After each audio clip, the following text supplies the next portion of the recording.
So today, the topic that's come to head is the saint and the sinner.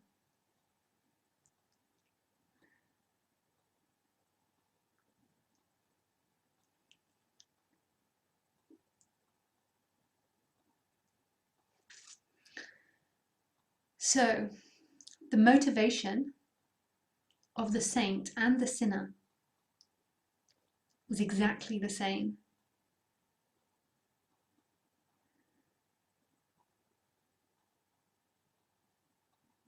Both actions come from the same dynamic.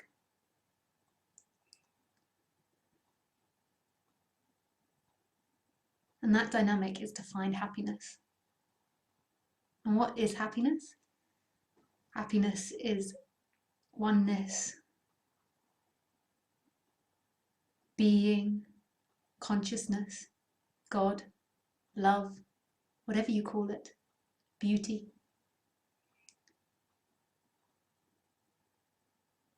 All actions come from this dynamic, trying to get happiness. And it will never be got in the flow of life, because you are happiness. You are everything you've always been looking for.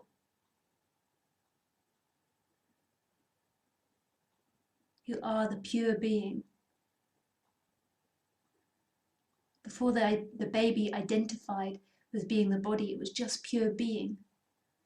And that's all you've ever wanted to be, which is what you are. And there is nobody doing this. There is no character or no person, no separate entity doing this. It's just the dynamics of the character. It's just how the story of the human being is written, to seek for pleasure and avoid pain, and to try and find happiness in the flow of life. It's the dynamic of every character, every drama, every love story, everything is always based on this, trying to find happiness in the flow of life.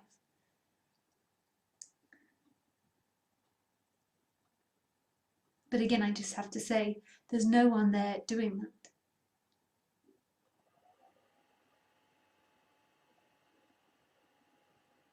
The actions and the thoughts rise spontaneously.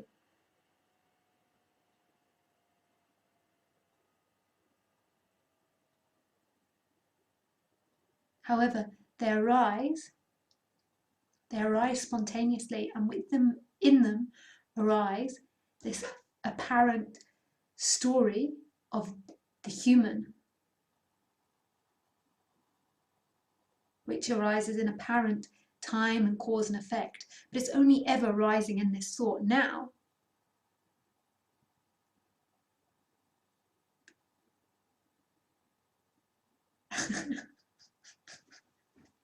This is so hard to talk about.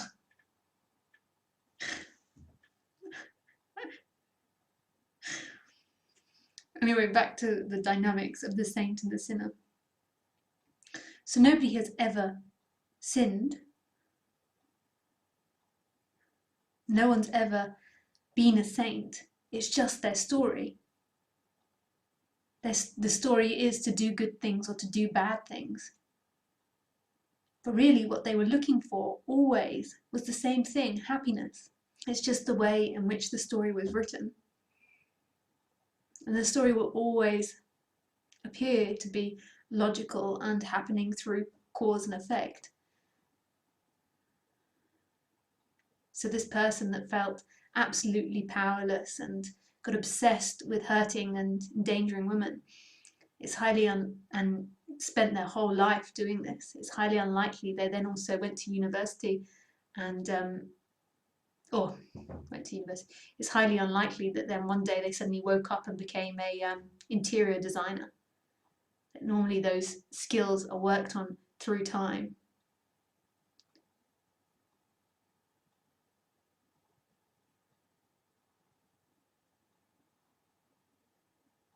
Although anything can happen. But what I'm trying to say is the story will always appear to be logical, there'll always appear to be reason and cause to an action. but that will only ever arise now. So the whole story of this psychopath is only ever arising in a thought and action now.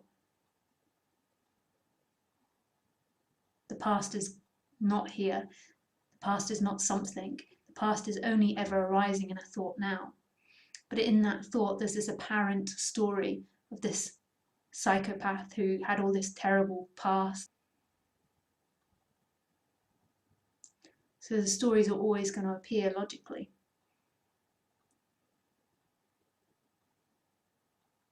So both the saint and the sinner have the same motivation. They're seeking for themselves. And it's the same for everyone. Everybody in the universe is looking for happiness, is looking for themselves in the flow of life. And it can become so incredibly warped and screwed up. It can get so dramatic and so out of control.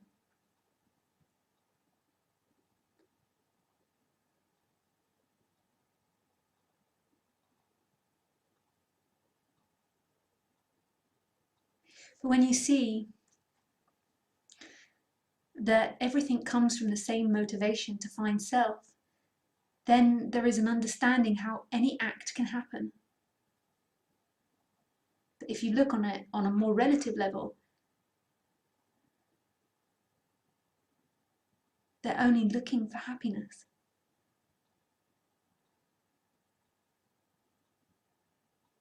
Every bad or good act ever that's been done is seeking for oneself.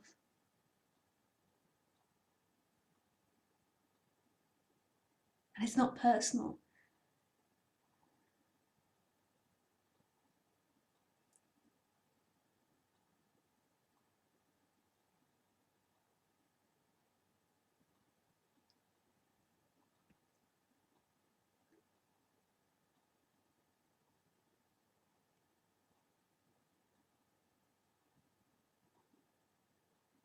There's no one there doing it or not doing it.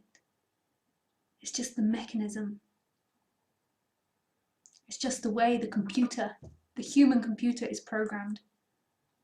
The human story is programmed.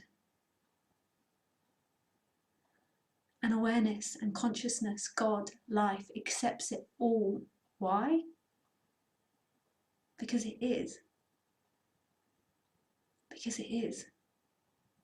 Anything that comes into existence is absolutely accepted by life. Because it's come into existence.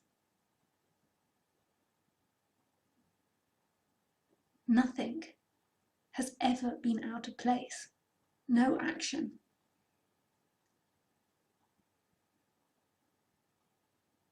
There's no guilt. There's no blame. There's no one there to blame. There's nothing, no one there to feel guilty. There's nothing to feel guilty about. And the mind wants to control. The mind desperately wants to be able to say, no, this is a bad person and this is a good person, because it's then safer.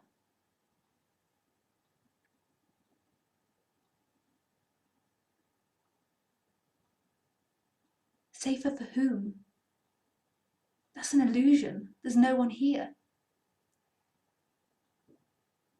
All thoughts, feelings, emotions arise and fall back into nothing.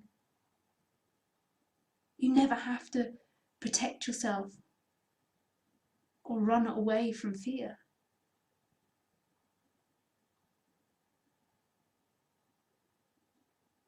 But if this is what happens, this is what happens.